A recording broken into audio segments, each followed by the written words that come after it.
Hey everyone, I'm Steve from GamersNexus.net, and today we're talking about NZXT's HUE RGB LED controller, and this is for cases. So this is a brand new product. We're reviewing it here today, and what you get with the $60 that it costs is the RGB LED controller itself, which is a small box about the size of a 2.5-inch SSD, although a little taller, but it will mount in 2.5-inch SSD slots, so that's cool. That's good future sight on NZXT's part. It also comes with 4 LED strips with 10 LEDs each, so you can get 40 LEDs with the stock setup, and that is expandable to a total of 8 strips, so you can buy an additional 4 for $20 more. And the other inclusion here is a couple of extension cables. So with the stock kit, alongside the controller and the 4 LED strips, you also get 4 extension cables, 2 of which are about 6 inches in length and 2 of which are about 18 inches in length, running nearly the full length of this H440 tower next to me. It's a mid-tower setup. Looking at the RGB LED controller, the ports on the back are pretty simple. It's 4 ports. There's power, there's a micro USB to USB 2.0 FP or front panel header, and then 2 channels for the LEDs. With the 2 channels and the stock setup of 4 strips, you could run either 2 channels with 2 strips each for some additional customization using the CAM software, and that is how the LEDs are controlled, or you can set up a single channel with 4 strips for less customization, but give yourself the room for another 4 strips in the future. The HUE Plus is capable of 16.8 million color output with 4 lighting modes, 2 of which are smart and audio, with audio being responsive to decibel levels of your speaker output. And it's got 8 display modes: fixed color, so a single color, breathing, pulse, scrolling marquee, covering marquee, which is basically a chase light where one color chases the other color around the case, spectrum rainbow, and then alternating patterns. And you can do all of these forward or backward in the case if you have a preference to which way it's going. An additional LED is present on the 2.5-inch enclosure, but that is only white, so there's no RGB control there.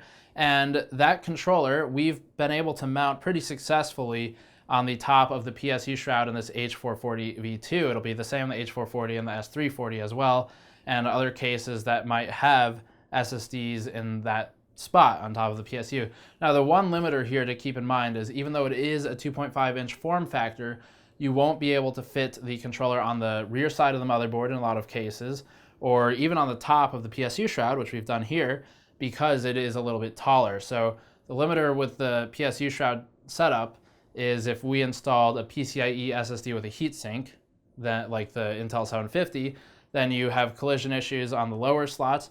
We're using a Predator HyperX SSD here with a PCIe adapter card, and we're able to get them to work together with the PCIe SSD in the lowest slot, but it's so close that it's actually a thermal concern. So I would not run it this way permanently for my own setup. For example, I'd probably move the controller to the hard drive and SSD cages in the more traditional vertical mounting over here, away from the SSD lower PCIe slots, which I normally use for something like a Predator or Intel 750 SSD.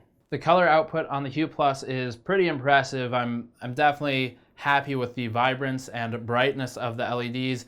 There's not too much bleed in the side-to-side directions. It's all very directed, which is good for lighting components. If you want to do some kind of spotlighting with the strip in the top center and light downward towards the CPU cooler or the RAM or something like that, then the way the LEDs are set up, the way their lenses are focused, is conducive to that type of endeavor.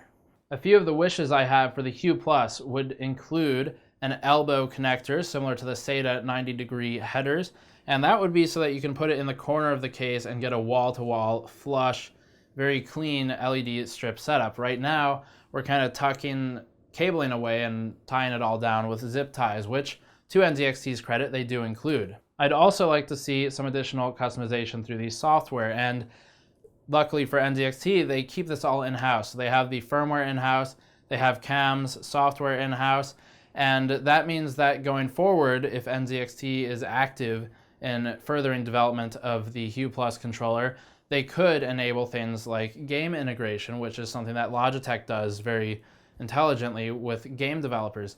So Logitech, in that example, they have the G910 keyboard, which is an RGB LED keyboard. And working with the GTA 5 devs, Rockstar Games, Logitech was able to set it up so that the F keys will actually flash the red and blues when cops chase you in GTA 5. That's kind of gimmicky, but it's a really cool idea. And expanding that idea, companies like Corsair and Logitech actually have both talked to us about setting up their headsets with the LED ear cups so that spectators in esport arenas can more readily tell which CSGO, COD, or Halo player is currently dead or dying by using red LEDs or LED changes to warmer colors and things like that. And that's something that could also be integrated with the Hue Plus setup in cases. If you had a case on display and you wanted to integrate with a game to show how is a player performing or how are thermals performing, if you tie into hardware monitor, fan RPMs, there's a lot of room for upgrades here to the Hue Plus through CAM and the firmware, which is something that NZXT has told us they're working on, but it's not all currently out there just yet. So for current launch, everything you've seen in the video is what the Hue Plus is capable of. It's currently selling at $60 with $20 of add-ons through 4 additional LED strips. And the price seems fair, but we'd really like to see it closer to $50 because ultimately you're just paying for flashy LEDs for your case. So that is all for this video. If you like this type of content, hit the Patreon link in the post-roll video. It helps us out a lot. And then check the full article review in the link in the description below. And I'll see you all next time.